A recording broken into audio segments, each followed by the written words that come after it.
تیر کال په پاکستان کې کیټو غره ته د ختلو پر مهال د یو مړه سوي افغان غرختونکي جسد د نوموړي کورنۍ ته وسپارل سو.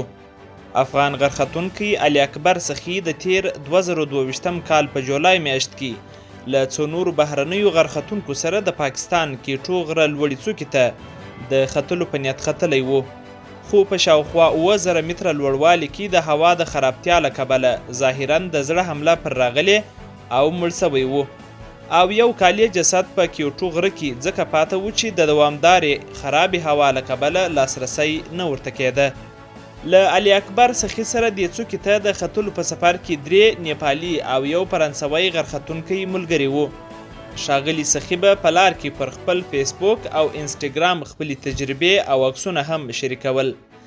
د پاکستان د کیټو د غره لوړه څوکه د سمندر له سطحې څخه د 8611 متره لوړوالي سره د هیمالیا د لوړې څوکې ایورسټ څخه وروسته د نړۍ دوهمه لوړه څوکه ده. دغه څوکه د قراقرم غرونو لړۍ کې پرته ده چې د پاکستان د کشمیر، هند او چین ترمنځ غځېدلې ده.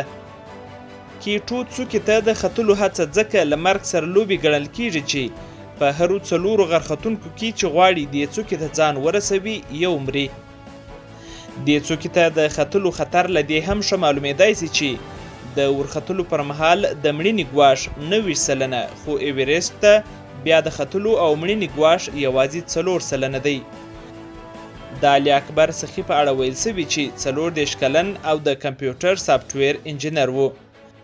نوموړي په افغانستان کې د بامیان، پنجشیر او بدخشان غرونو ته د ختلو تجربه درلوده او ویل کېږي چې یو شمېر ځوان افغان غرختونکي هم روزلي وو.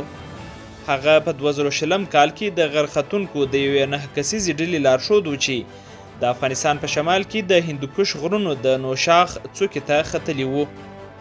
علي اکبر سخي چې د افغانستان یو له مشهورو غرختونکو ورزشکارانو څخه و، نږدې ملګرو یې پاکستاني رسنیو ته ویلي دي چې هغه غوښتل د کیټو لوړې څوکې ته د افغان ورزشکارانو په استازولۍ پورته سي، خو په شاوخوا 7000 متره لوړوالي کې د هوا د خرابتیا له کبله ظاهراً د زړه حمله پرې راغلې او مړ سو.